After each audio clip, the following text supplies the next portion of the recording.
Alwal RDO కార్యాలయంలో RDO Shyam Prakash అధ్యక్షతన నిర్వహించిన డీవీఎంసీ సమావేశంలో మల్కాజ్గిరి ఎమ్మెల్యే మర్రి రాజశేఖర రెడ్డి అధికారులతో కలిసి పాల్గొన్నారు. ఈ సందర్భంగా ఎమ్మెల్యే మర్రి రాజశేఖర రెడ్డి మాట్లాడుతూ పలు కీలక అంశాలపై అధికారులను ప్రశ్నిస్తూ తీవ్ర అసంతృప్తిని వ్యక్తం చేశారు. ఈ సందర్భంగా వారు మాట్లాడుతూ గత డీవీఎంసీ సమావేశంలో ప్రస్తావించిన అంశాలను మినిట్స్ లో పొందుపరచుకోవడంపై ఆగ్రహం వ్యక్తం చేశారు. అల్వాల్కు చెందిన పద్మిని, అజిత్, సాయి కేసును 2.5 సంవత్సరాలుగా పెండింగ్ లో ఉంచి కాలయాపన చేస్తున్నారని విమర్శించారు. ఈ విషయాన్ని గత సమావేశంలో ప్రస్తావించినప్పటికీ అధికారులు పట్టించుకోకపోవడం, చర్యలు తీసుకోకపోవడం దురదృష్టకరం. ఒక ఎస్సీ మహిళకు న్యాయం చేయలేకపోతున్నారని పోలీసు, రెవెన్యూ అధికారులను ప్రశ్నించారు. ఎస్సీ ఎస్టీ చట్టాన్ని దుర్వినియోగం చేస్తూ కొంతమంది వ్యక్తులు పునరావృతంగా కేసులు నమోదు చేస్తున్నారని, అల్వాల్, మల్కాజ్గిరి, నేరెడ్మెట్, జవహర్ నగర్ పోలీస్ స్టేషన్ల పరిధిలో ఇలాంటి కేసులు నమోదవుతున్నాయని తెలిపారు. దీనిపై సమగ్రంగా పరిశీలించి తగిన చర్యలు తీసుకోవాలని అధికారులను సూచించారు. డీవీఎంసీ మినిట్స్ లో పొందుపరిచిన అంశాలపై సరైన చర్యలు తీసుకోకపోవడంతో సమావేశాలకు అవుట్కమ్ లేకుండా పోతుందని పేర్కొన్నారు. అల్వాల్ మండలంలోని సర్వే నెంబర్లు 582, 583లో ఉన్న యూఎల్సీ భూమిలో నివసిస్తున్న వడ్డెర కులస్తులు ఎస్సీ ఎస్టీ ప్రజలకు నోటీసులు జారీ చేయడంపై రెవెన్యూ అధికారులను ప్రశ్నించారు. సివిల్ రైట్స్ డే నిర్వహిస్తున్నప్పటికీ మినిట్స్ ను సరైన సమయానికి ఇవ్వడం లేదని, ప్రజా సమస్యల పరిష్కారానికి ఉపయోగపడే చర్యలు చేపట్టడం లేదని విమర్శించారు. వెంకటాపురం డివిజన్లోని యాదమ్మ నగర్లో విద్యుత్ సమస్య తీవ్రంగా ఉందని, అక్కడి ప్రజల కోసం బల్క్ మీటర్ కేటాయించాలని ఎన్నిసార్లు కోరినా ఇప్పటి వరకు చర్యలు తీసుకోలేదని ఆవేదన వ్యక్తం చేశారు. అంబేద్కర్ నగర్, ఇందిరానగర్ వంటి బస్తీలలో బెల్ట్ షాపులను తొలగించాలని పలుమార్లు సూచించినప్పటికీ చర్యలు తీసుకోవడం లేదన్నారు. అలాగే కొన్ని ప్రాంతాల్లో గంజాయి సేవించే వ్యక్తులు స్థానిక ప్రజలను ఇబ్బందులు గురిచేస్తున్నారని, వారిపై కూడా కఠిన చర్యలు తీసుకోవాలని సూచించారు. ఇటీవల మల్కాజ్గిరి పోలీస్ స్టేషన్ పరిధిలో హేమంత్ పటేల్ పై నమోదైన ఎస్సీ ఎస్టీ కేసు విషయంలో పోలీసు అధికారులు సమగ్రంగా పరిశీలించాలని ఎమ్మెల్యే కోరారు. బహిరంగ ప్రదేశంలో తెలియని వ్యక్తుల మధ్య జరిగిన గొడవలపై ఎస్సీ ఎస్టీ కేసులు నమోదు చేయడం సుప్రీంకోర్టు 31R ఆదేశాల ప్రకారం చెల్లదని, దీనిపై పునఃసమీక్ష చేయాలని పోలీసు అధికారులకు సూచించారు. ఈ కార్యక్రమంలో RDO Shyamprakash, SC ST commission సభ్యుడు జిల్లా శంకర్, డీవీఎంసీ సభ్యులు Bitla Venkateswarlu, Saranagiri Ramulu, Ashok Kumar, Dhanaraj Naik, ASWO Gopichand, ACP Balagangareddy, ACP Yadagireddy, ACP Gopalakrishnamurthy, additional DCP Sudarshan, ఎంఆర్ఓలు, ఎస్హెచ్ఓలు, రెవెన్యూ శాఖ అధికారులు తదితరులు పాల్గొన్నారు. రెండోది అజిత్ సాయి అని వాళ్ళ వైఫ్ పేరు మీద ఏంది పద్మిని, మా పద్మిని పేరు మీద ఇప్పటికీ నేను వచ్చిన సంది 2.5 సంవత్సరాల నుంచి. వెంకన్న మీరు కూడా కమిషన్ మెంబర్, మీరు కూడా వినాలి సార్. 2.5 సంవత్సరాల నుంచి వాళ్ళు ఎవిడెన్స్ ఇచ్చిండ్రు, వాళ్ళు సాఫ్ట్ కాపీ ఎవిడెన్స్ ఇచ్చిండ్రు. లాస్ట్ కలెక్టర్ మీటింగ్ లో కూడా మళ్ళీ I1 కూడా చేంజ్ చేసి మళ్ళీ అది ఓపెన్ చేయమని చెప్పిండ్రు. ఏం చేసిండ్రు చెప్పండి. దానికి చెప్పారనుకుంటా కదా సార్ లాస్ట్ మీటింగ్ లో.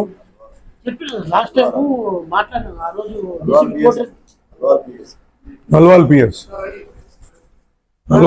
ఎవరు సార్? మీరా సార్?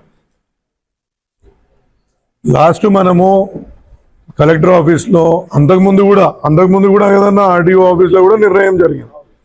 మరి అది మినిట్స్లో రాలేదు. మీరు మినిట్స్లో సెలెక్టివ్లీ మినిట్స్లో పెడతారంటే మమ్మల్ని విలువకుర్రన్న ఎమ్మెల్యేలని. మేము అడిగిన ప్రశ్నలకు సమాధానం చెప్పలేము, అది మినిట్స్లో రాయరు అనుకున్న పరిస్థితులలో ఉంటే మరి మేము అడగడం ఎందుకు, చెప్పడం ఎందుకు? ఇది వచ్చింది కదా సార్, ఇది డిస్కషన్ జిల్లా స్థాయిలో అయింది, అంతకుముందు ఆర్డీఓ మీటింగ్ లో అయింది.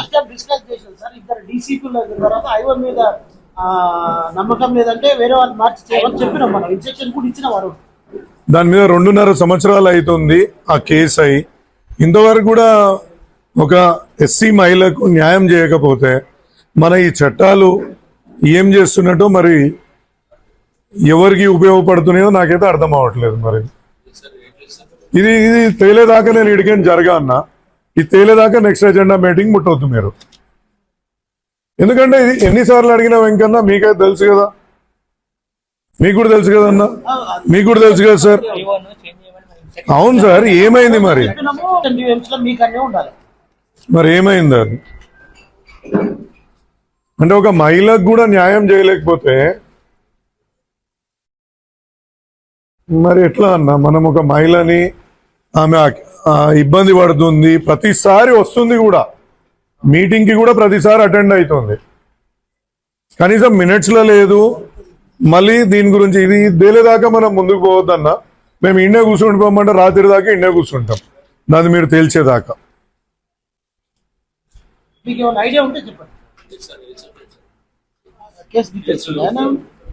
ఇక మళ్ళా నేను అవన్నీ దోలాడుకోలేను సార్.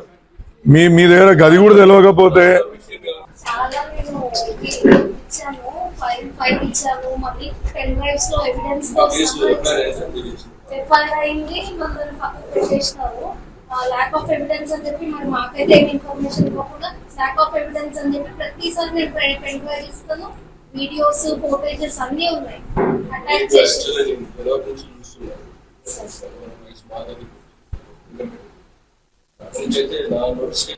అన్న మీరు తప్పర్థం చేసుకోవద్దన్న, గవర్నమెంట్ అనేది కంటిన్యూస్ ప్రాసెస్.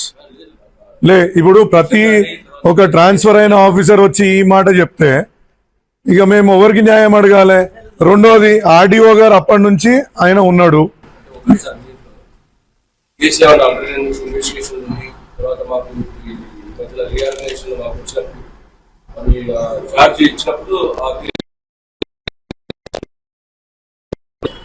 అంటే దాంట్లో జరిగింది చెప్తా అన్న, లేదు దాన్ని చెప్తా. ఎఫ్ఐఆర్ అయింది, ఎవిడెన్స్ లేదు అని చెప్పి తీసేసిండ్రు. వీళ్ళు ఎవిడెన్స్ కలెక్టర్ ఆఫీస్ లో సబ్మిట్ చేసిండ్రు. అప్పుడున్న ఏసీపీ గారు ఆ ఎవిడెన్స్ తీసుకున్నారు. తీసుకున్నాక మాకు న్యాయం జరుగుతలేదని చెప్పినాక వాళ్ళని మళ్ళీ రీఓపెన్ చేయమన్నారు. రీఓపెన్ చేయడానికి కొత్త ఐఓని పెట్టమన్నారు. ఒకవేళ ఆ ఐఓ మీద నమ్మకం లేకపోతే మేము చెప్పినాం అప్పుడున్న ఐఓ మీద మాకు నమ్మకం లేదు అని. తర్వాత ఈ ట్రాన్స్ఫర్స్ మీ డిపార్ట్మెంట్ లో జరగడం, మీ కొత్త కమిషనరేట్లు రావడం, ఇట్లాంటివన్నీ జరిగినాయి. లాస్ట్ మీటింగ్ లో కలెక్టర్ ఆఫీస్ లో ఇది నిర్ణయించుకొని ఏం చేసినాం, ఒక ఐఓ దీనికి అలాట్ చేయాలని చెప్పిండ్రు. మరి ఇప్పటిదాకా కూడా అంటే తప్పర్థం చేసుకోవద్దన్నా, మీరంటే గౌరవము, but at the same time ఏం కేసులు ఉన్నాయి, మరి ఈ ఐఓ మీద ఒక కొత్త ఐఓ ఇమ్మన్నారు, ఎందుకు ఇమ్మన్నారు అనేది హోంవర్క్ మీ డిపార్ట్మెంట్ కూడా చేసుకోవాలి కదా. మీరు కూడా అడగాలి కదా ఆర్డీఓ గారు. మరి ఆర్డీఓ గారు మరి మీరేం చేస్తున్నట్టు దీని మీద? ఆల్రెడీ జిల్లా స్థాయిలో మనకు ఇన్స్ట్రక్షన్స్ ఇచ్చారు, ఐఓని చేంజ్ చేయడానికి అవకాశం ఉందని చెప్పేసి ఎస్హెచ్ఓ లోకల్ ఎస్హెచ్ఓ ఒకసారి డిస్కస్ చేసేసుకొని మనకు జిల్లా స్థాయి మీటింగ్ ఈ రోజు మనం యాక్సెప్ట్ మళ్ళా జిల్లా స్థాయిలో మనం యాక్సెప్ట్ అయిపోతే మళ్ళీ ఇష్యూ సేమ్ ఇష్యూ నేను మళ్ళా కలెక్టర్ ఆఫీస్ లో దీన్ని మళ్ళీ తీస్తాను. ఎస్హెచ్ఓ తెప్పించేసుకొని ఏడబ్ల్యూ గారు సార్ లాస్ట్ మినిట్స్ జిల్లా స్థాయి మినిట్స్ సార్కి ఇవ్వండి నంబర్ తీసుకొని, అది మన జిల్లా స్థాయి అయ్యేసరికి మనకు ఇప్పుడు ఆయన మీద ఈ యాక్షన్ తీసుకున్నందుకు ఆయన మీద కేసు పెడతారా? మరి ఆయన చెప్పాలి కదా, ఈ షుడ్ బ్రీఫ్ ఎవ్రీబడి కన్సర్న్ కదా. నువ్వు చెప్పాలి కదా బాబు, నువ్వు అది ఏం చేయాలో ప్రొసీజర్ ఏదన్నా ఉండని అన్న, కమిషనరా ముఖ్యమంత్రి ఎవరిదన్నా తీసుకోర్రి, మీరు ఎవరు పర్మిషన్ తీసుకుంటారని నేను అడిగేది అక్కడ న్యాయం ఏం చేస్తున్నారు అనేది అడుగుతున్నాం మేము. ఒక మహిళ ఆమె పదే పదే ప్రతిసారి వస్తుంది, నాకు అన్యాయం జరిగిందని చెప్తుంది, ఇంతమంది పెద్దల ముంగడ చెప్తుంది. ఇంతమంది పెద్దల ముంగడ చెప్పినప్పుడు కూడా దాని మీద ఏం చర్యలు చేపట్టకపోతే ఇక మన వ్యవస్థలుండి, మన కమిటీలుండి, మన మీటింగ్లుండి, దేనికోసం మన మీటింగ్లు?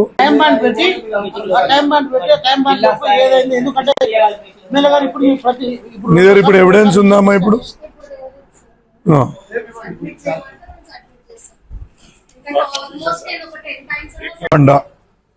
జొన్నబండల ఒడ్డెర బస్తీ వాళ్ళు ఒక 40-50 ఏళ్ల నుంచి అక్కడ నివాసం ఉంటున్నారు. మేము యుఎల్సి భూములు కబ్జాకు గురవుతున్నాయి అంటే మనకు 2023లో మన కోర్టు రూలింగ్ కూడా ఇచ్చింది.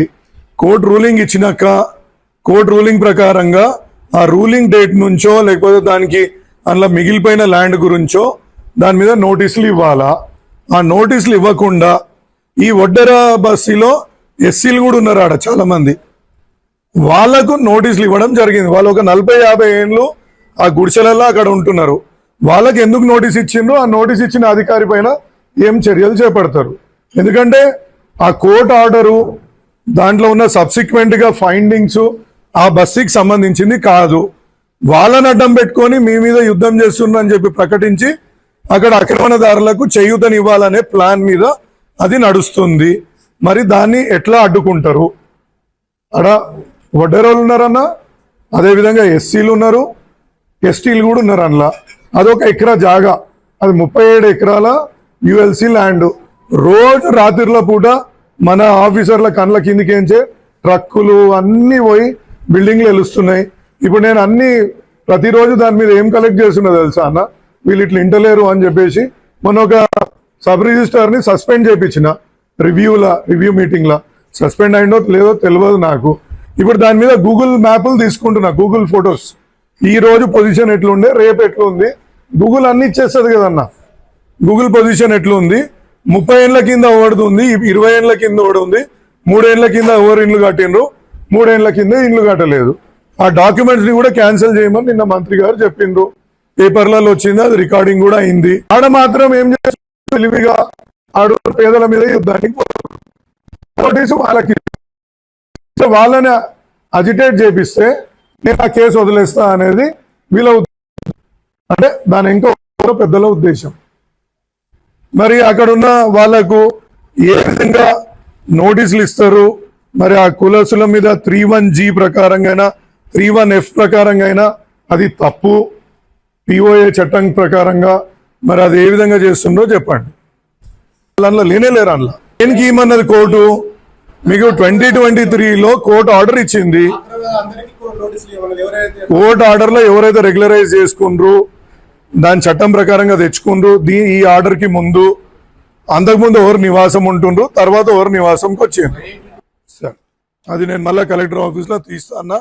అంతలోపల మీరు ఫ్యాక్ట్స్ తోటి రండి. అది కలెక్టర్ మీటింగ్ లో మళ్ళీ దాని గురించి చర్చ పెడతాం. ఎందుకంటే గరీబుల మీద యుద్ధం చేయడం అనేది కరెక్ట్ కాదు. మా ప్రభుత్వ ఉత్తర్వులు కూడా నివాసితులను ఎటువంటి ఇబ్బంది కలగజేయకుండా ఉంది కాబట్టి మరి ఎట్లా ఇచ్చిండ్రు, వడ్డెర బస్సు మీద యాక్షన్ ఉండదు కదా, యుఎల్సి ల్యాండ్ అని ఉండదు, గవర్నమెంట్ ల్యాండ్ ఎక్కడ ఉన్నా నివాసితులు ఉంటే అటు పేదవారి వాళ్ళకి జోలికి వెళ్ళవద్దని ఒక కష్టమైన ఆదేశాలు ప్రభుత్వం నుంచి ఉన్నాయి. ఆ నోటీస్ మీద ఎక్స్ప్లెనేషన్ ఇస్తే పాలసీ డిసిషన్ ఏమన్నా ఉంటే రెగ్యులర్ చేయడమా, యుఎల్సి దాని ప్రకారం కోర్టు దాని ప్రకారం చర్యలు తీసుకుంటాం.